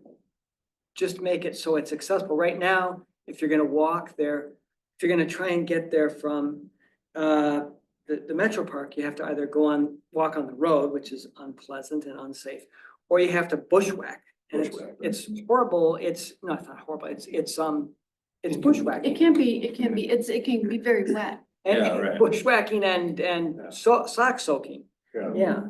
The only thing I would caution is any type of improvement or any type of hey, cross here. You might want to consider the danger of the people crossing there, because if somebody does get hit, you want to make sure that it's properly signed. Maybe an RFP there is appropriate, striping. Because if you do nothing right now and somebody gets hit, fine. But if you start painting a picture of this is where you're supposed to cross and something happens, you might want to just engage the road commission and talk about that. We did a little sightline look on our own when we were out there, and I wasn't too convinced that, well, I don't know. It seemed like pretty short, quick turns, were coming. Well, that's at us, why, but I mean, that's why we hire someone Yeah, that have the. you don't wanna hire me for that? Murphy had her hand We'll up. get beers everywhere. Beers, baby, that's right. I anticipate the price being for what you kind of spec'd out 2 years ago to like implement a trail connection there. I don't remember. It was been so long ago. Yeah, I'm not sure we've got to that far. Let's just say I budgeted 20,000. Is that? Probably not. Well, your RFB alone is probably gonna run you about 35. That's a flashing beacon. Yeah. So, and the other snag that I see is working with the Metro part, for that was how I remember Right. it, is that Yeah. I think there was a change of staff or something and, Would they allow a dirt path or are they gonna require a soft surface because stone? they have to okay it, it's kind of their property. Right. So they have Who's to, them?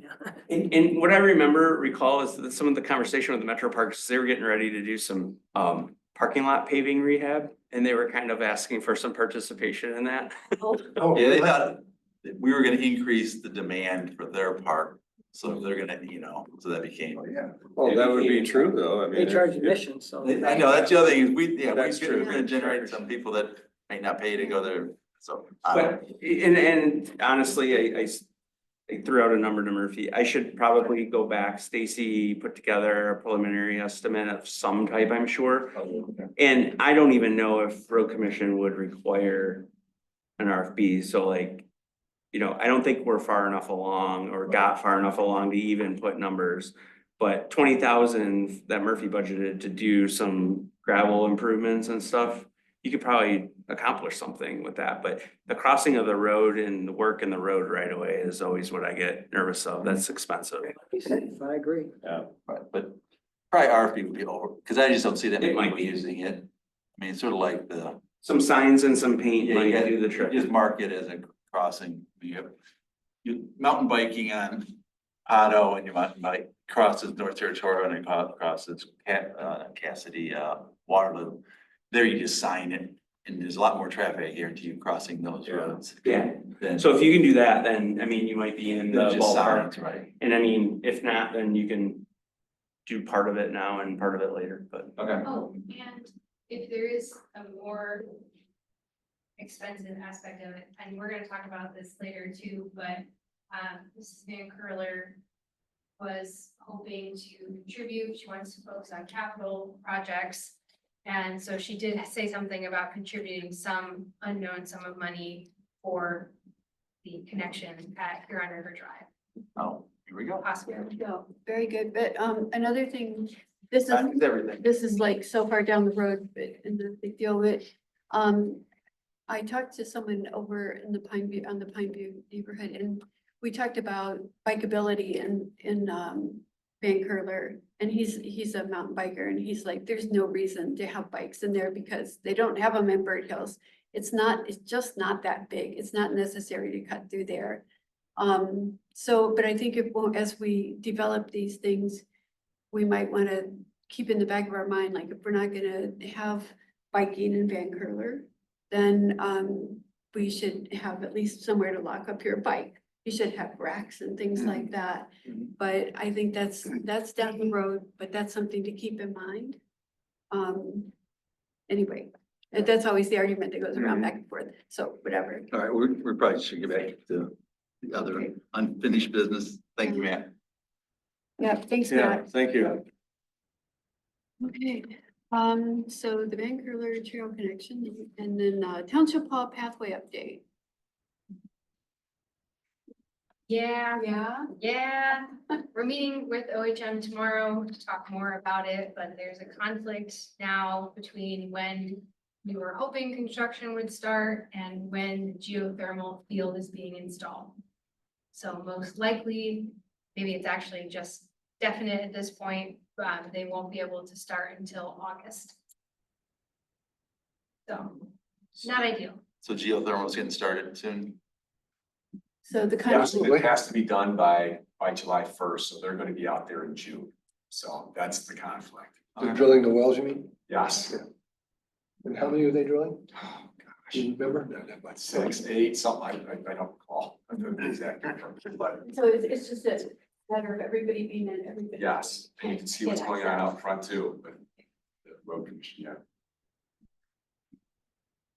Honestly, it'd be best for them not to be working at the same time, even though we put a clause in there for it to happen, but LJ's got a window to get in there ASAP. But then another job starts up and then they got the freedom to come in, so I know delaying is not the best, but honestly, for ease and simplicity, just keep the two contractors out of each other's hair, so they're not pointing fingers at each other, and I think LJ will be in and out in no time. I don't think this project's a very heavy lift for them. And it is what it is.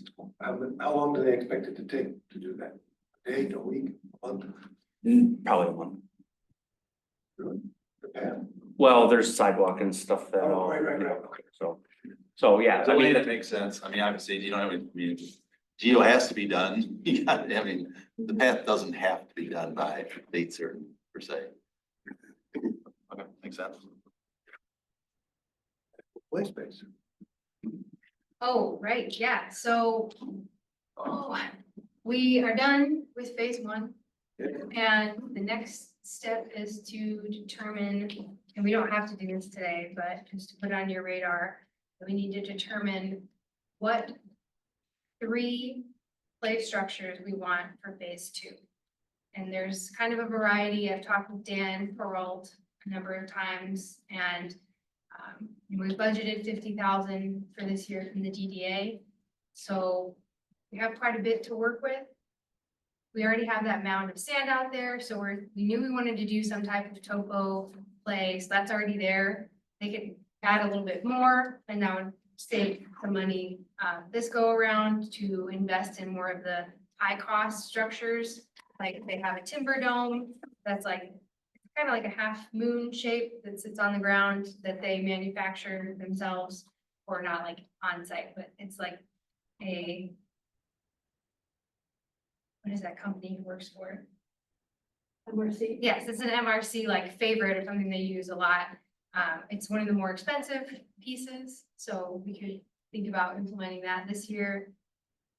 So, What about a slide? Didn't you want a slide or a swing? Or yeah, something? he did want to slide. I didn't know how everybody else would feel about slide. How about we have them bring back Yeah, we could 6 or schedule. 7 or 8, and then we gotta Sure. pick 3. Yeah, good idea. I'll see if they can come to the next one. Yeah. Okay, sounds great. Can we have the samples beforehand? Yes, Pictures. I'll put it in The the packet. pictures or, Yeah. descriptions beforehand, Yeah, great. so we have a chance to look at it before in here. No wooden And what's the slides. budget for these 3 structures, 50 grand, you said? 50,000. We have 50,000 But that's, this year from the DDA and then 50,000 next year from the DDA. but they have to do the grading and all that work too, so it's not just the Right, structure, so. and I think that portion was like 1,300 for the last one, so we can pretty much just assume it's gonna be right from that. Are we planning any recognition for Brandon? Yes, so that was the other thing. Obviously, we haven't gotten to it yet, but I was thinking not this next week, either the following week, later in the week, so maybe like the 29th, or the first week in July, doing a type of like ribbon cutting or like official opening, so we could present him with 2 certificates of like recognition and thanks, one from the PPP committee and then one from the board, so everybody would sign that. Will there be any sort of plaque saying this was, I the think Eagle that's Scout part of project of? his project, is he will be having something like that. Oh, you will, okay. I Okay, think so. 'cause I've seen those, there's one in Dexter. Yeah, And what about the bathroom? bathroom is, they were still like 2 weeks away. So waiting on the permits. Permits are waiting. Permit reviews take a little longer.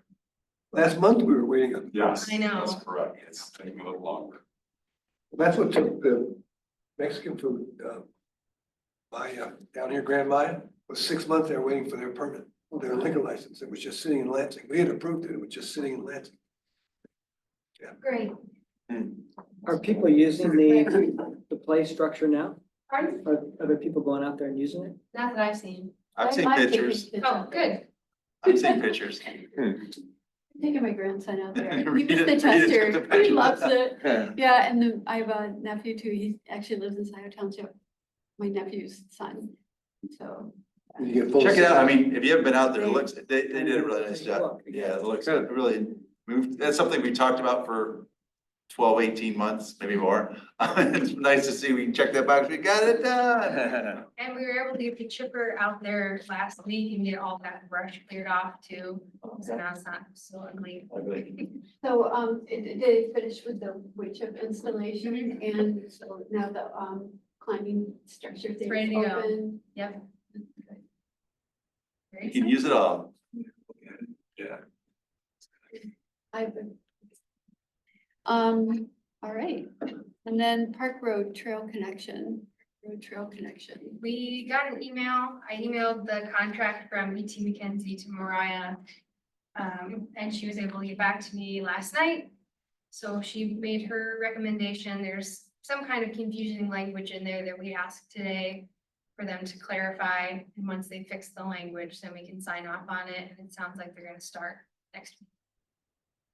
So. The project Sorry, is I gotta- getting close. I gotta get going. Oh, I'll see you. Yep. Take care, everybody. Actually, Matt, were you on that, you were on the email? No, I'm good. Today? I didn't, well, I can. throw it away. Today, yeah, between John and you, Okay. Yeah, and Mariah got you what you needed, and yeah, John was, you asked John to revise something, right? yeah, did it make sense what I asked? I'm sorry, remind me. WCFC was listed versus South Township. That's part. Yep, Oh, they probably need to list both. And the insurance? Well, they said the owner would be the road commissioner. Oh, yeah, they should switch that to SIO. Yep, that makes sense. Because I mean, the path, any pathway actually is in the right of way via permit, but the road commission doesn't own it, right? So yeah, that would make sense. Or red boat would be good. That would make sense, but yeah, John should be able to fix that real quick and sign off and away you go. And what it sounded like is they were just doing asphalt, right, to connect into Trailwoods. So if Park Road ever moves forward, you know, we might get into that a little bit, but we'll deal with that when that day comes. And the connection into what's more complicated. To the south? Yeah. We'll put that in when the road goes. Yeah.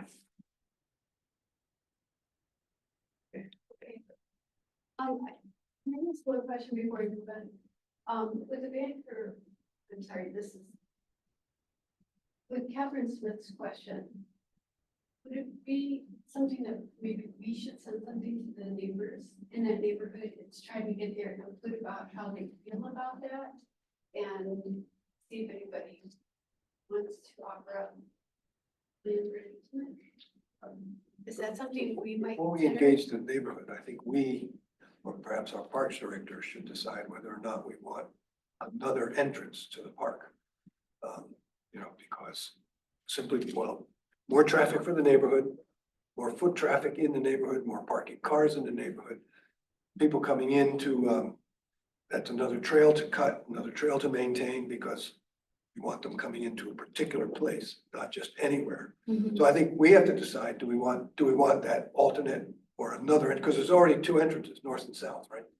So this would be a third entrance. Well, I know one of the neighbors used to let people go through and then they put up a fence. But like, okay, we're done. So, I mean, I think maybe the neighborhood should just approach us again and we can take it from there. But, well, it's not necessarily a neighbor, yes, and certainly if It's we also part decide of we the want to allow park. it, it's our decision to see whether or not we want another entrance. Right. I think that they might be underestimating the impact that it would have because the parking lot is so small and that's something even Mrs. Van Curler had said. This parking lot's really small, like, could I fund the expansion of the parking lot, which I don't think that we can just because of the slope there. But I think opening that neighborhood, I don't see the neighbors necessarily being so in favor of it like a year or two from now.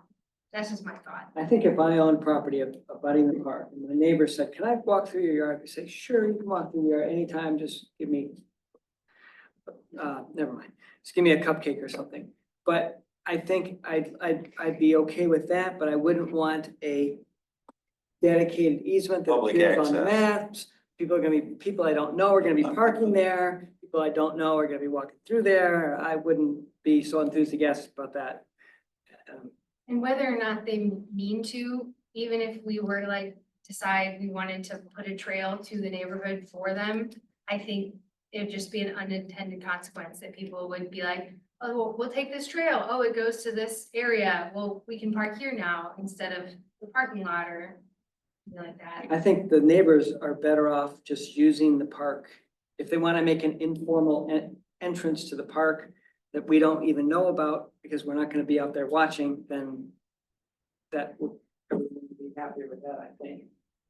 I'm not encouraging people to walk places other than the trail.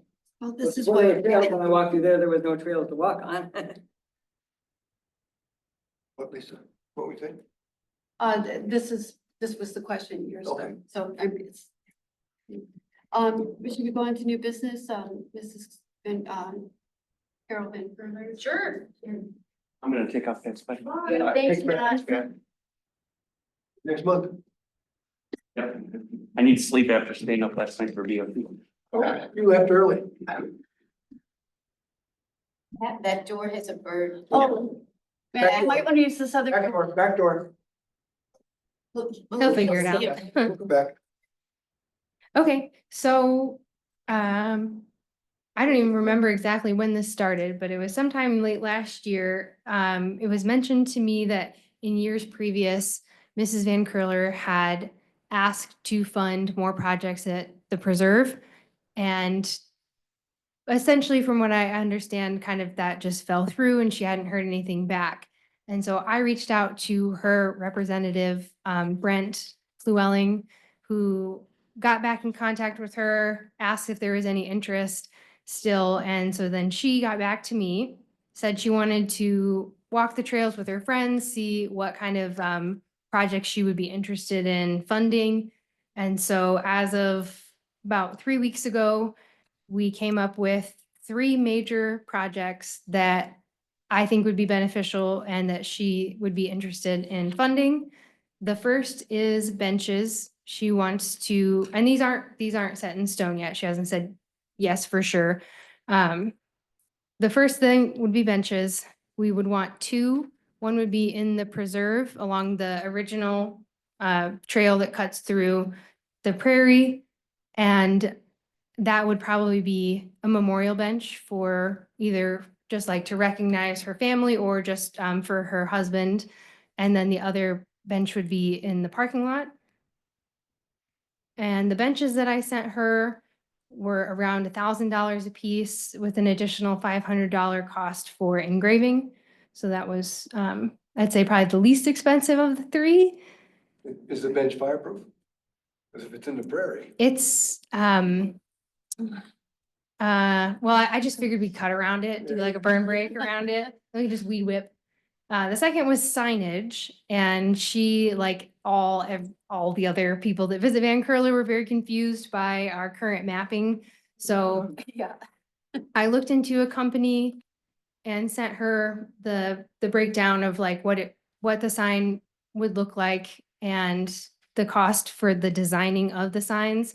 So I said 4 permanent trail signs would be really good.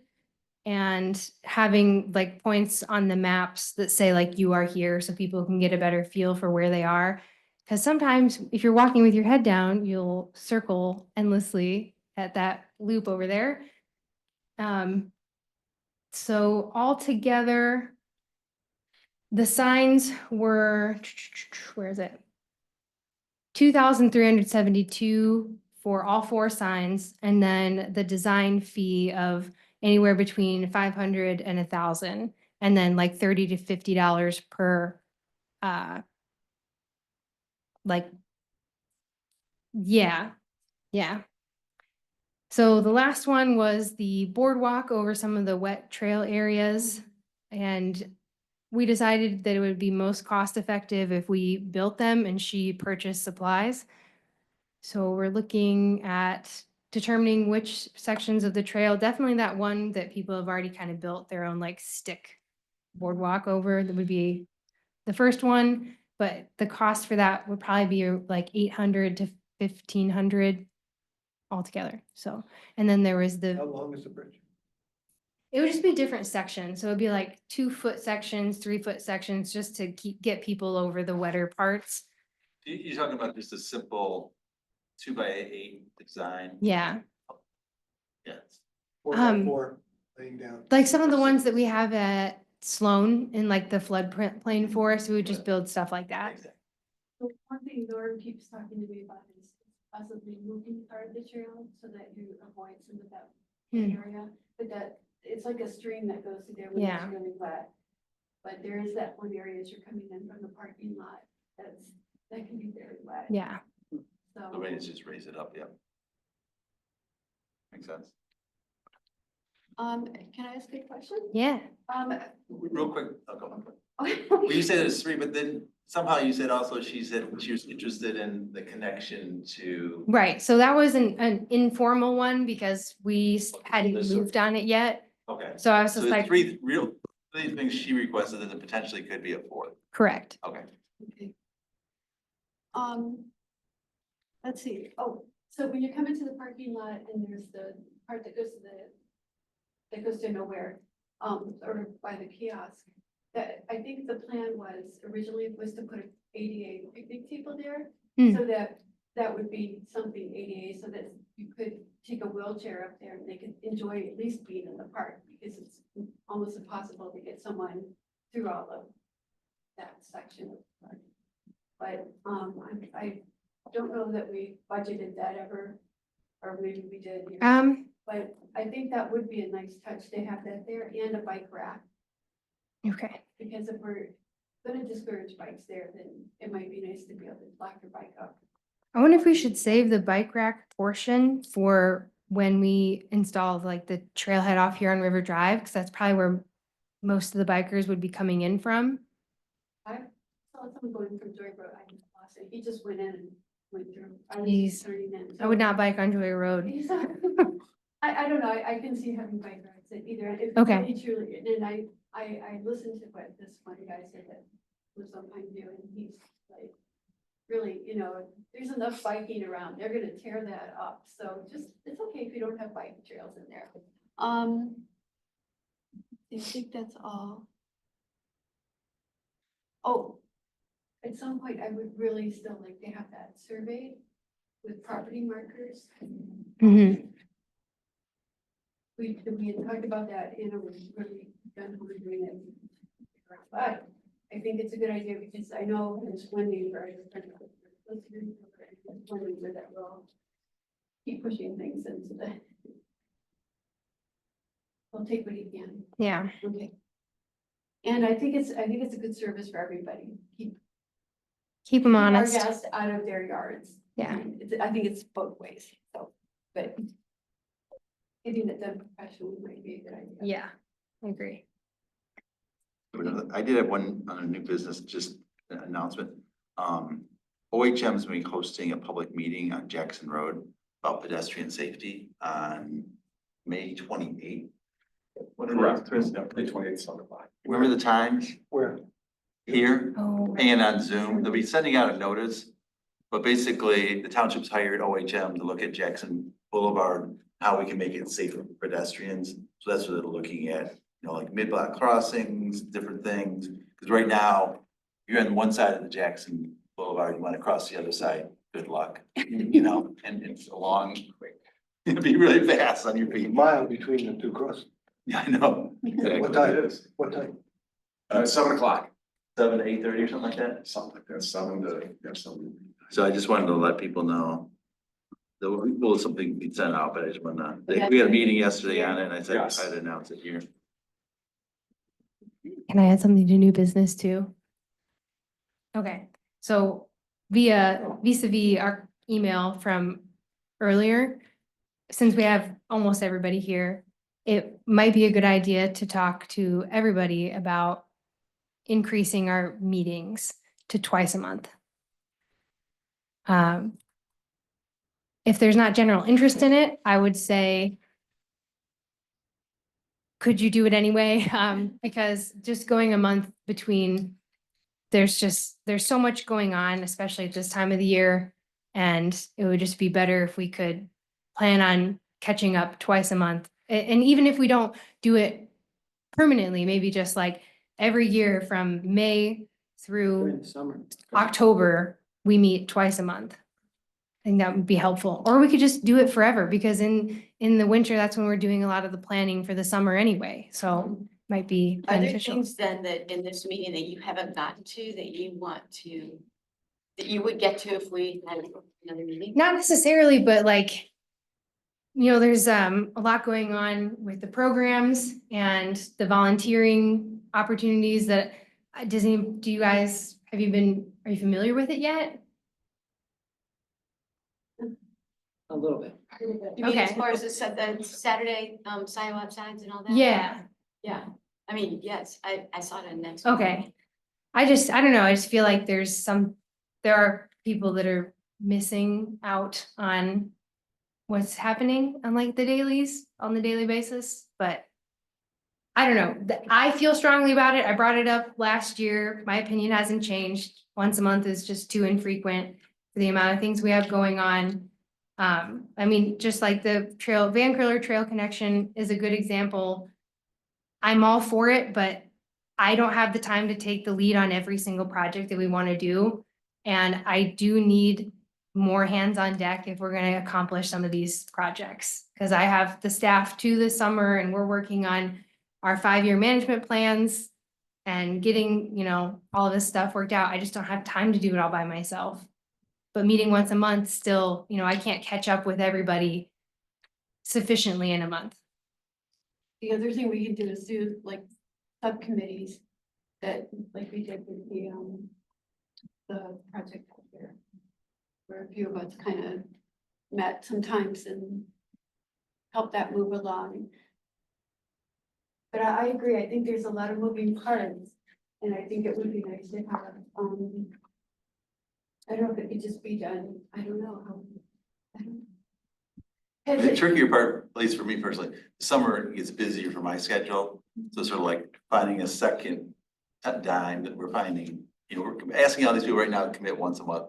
Do they have time to do twice a month? But if you create a subcommittee, I guess the question is, subcommittee can't be more than a quorum, or then it have to be official meeting, right?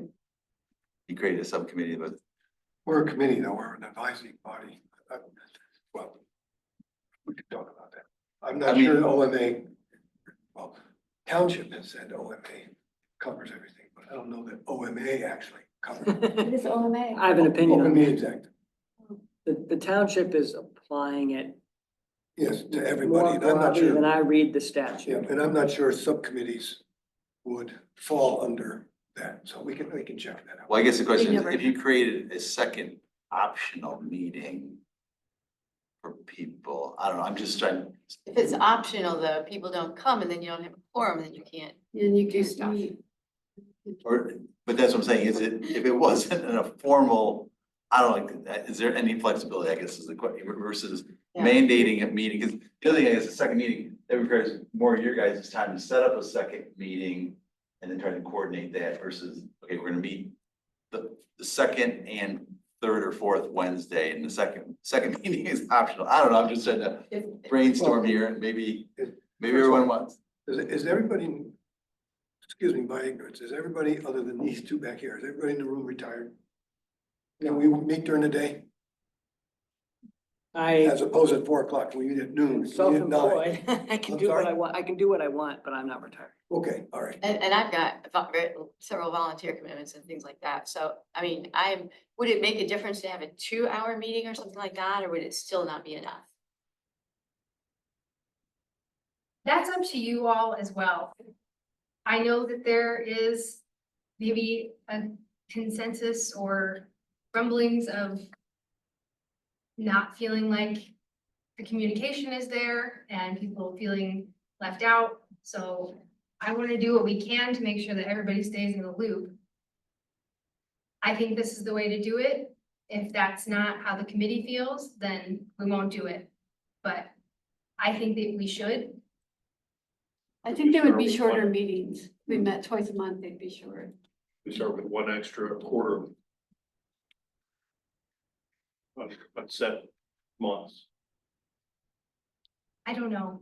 It's up to you guys. It's I mean, up to Let's you. think about it, Right. bring it back next meeting. Yeah. I mean, I think the last two meetings, we've gotten a lot done, accomplished a lot, because it seems like in some meetings, you know, we didn't have, but you're right, there's a lot of stuff going on. But I think you're doing, I mean, I think you're doing a great job letting us know. I mean, in these meetings, we get a lot done in my mind. So I guess. If we would get, if it's just informational, I would maybe say, I don't need an extra meeting to have the information. I can find the information if I need it.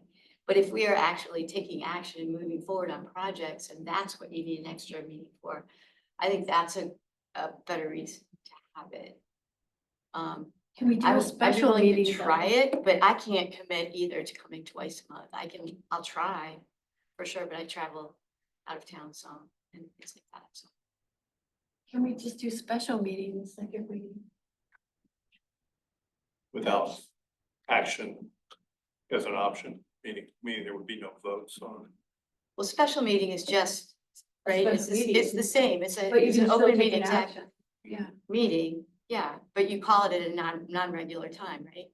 You call it in between. Let me just ask Murphy, what are you looking for us to do for you?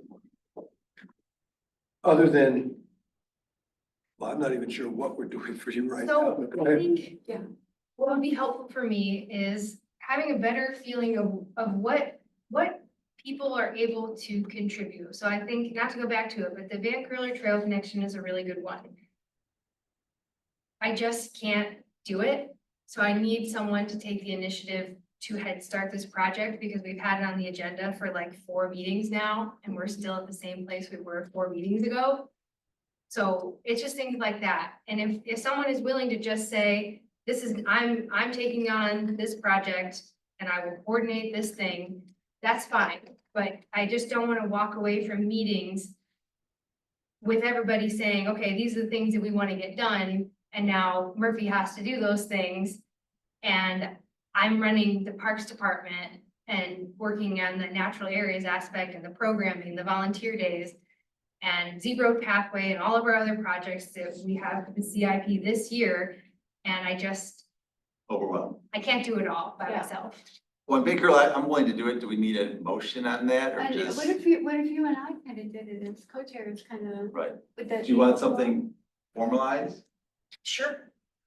Can it be like if we were, I don't know, we're co-chairs, so we could, it seems like it would be appropriate for us to kind of. I guess if someone wants to nominate, I don't want to make a resolution that I'm nominating myself as. But I'm willing to. What is your resolution? What do you propose? I guess Rita and I would co-chair the Van Curler Trail Connection project. Work with OHM and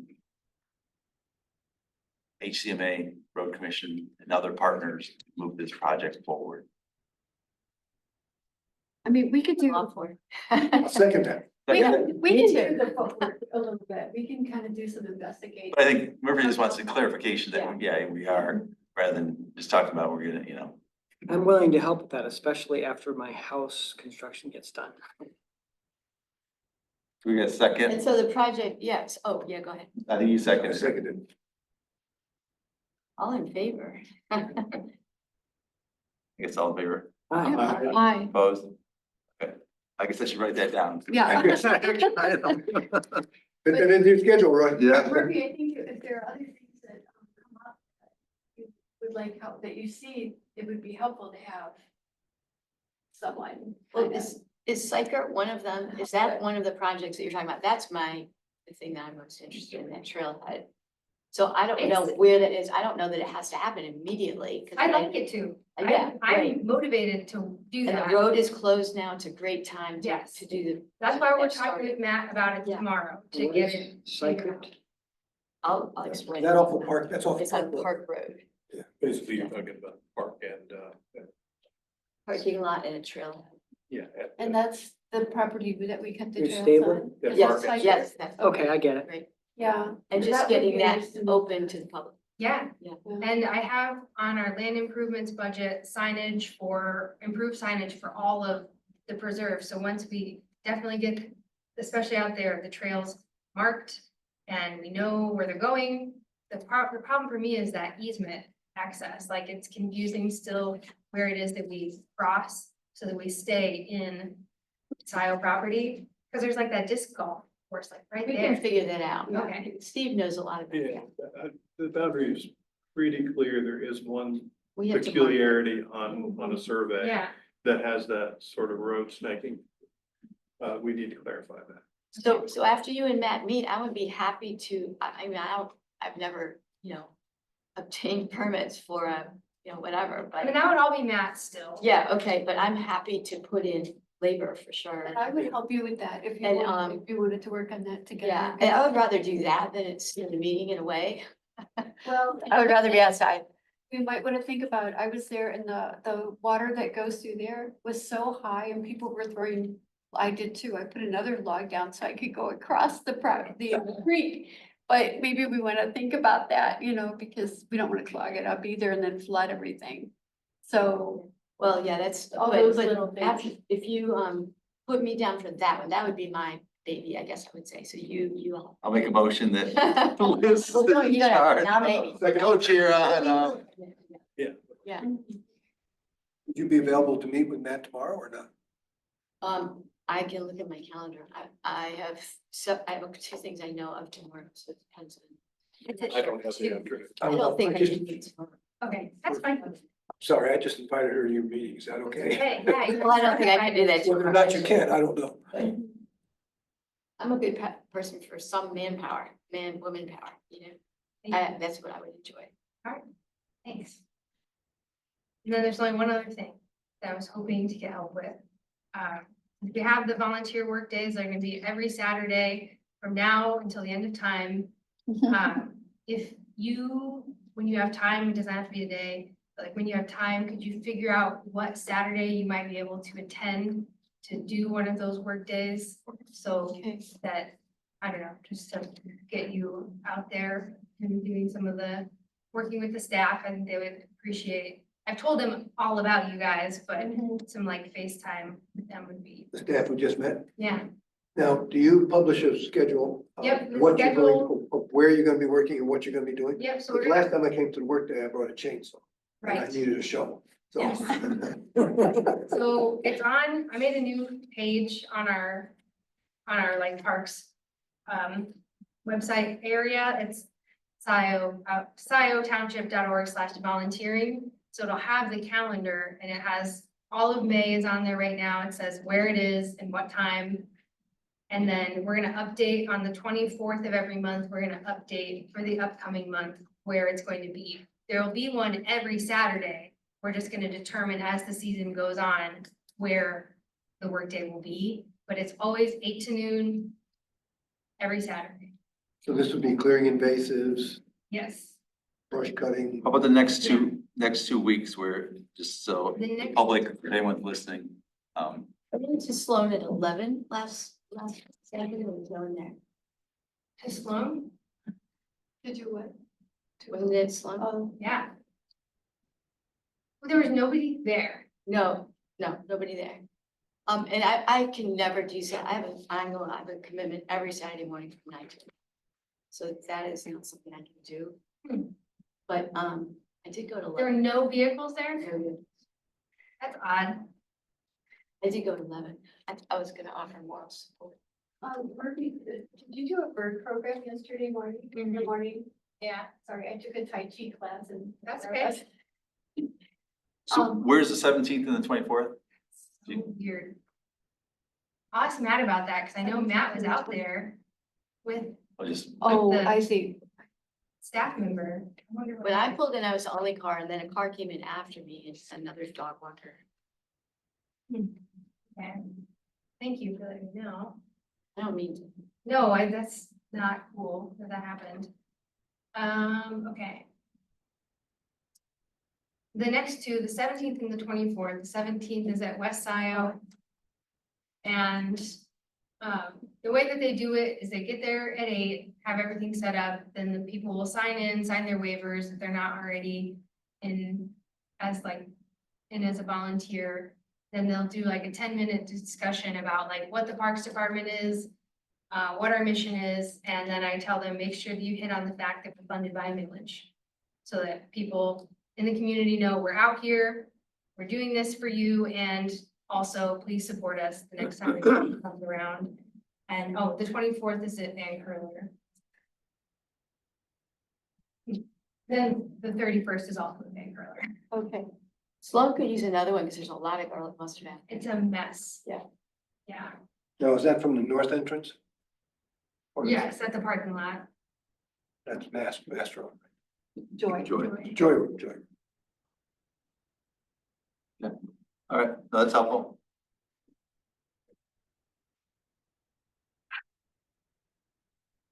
All I got.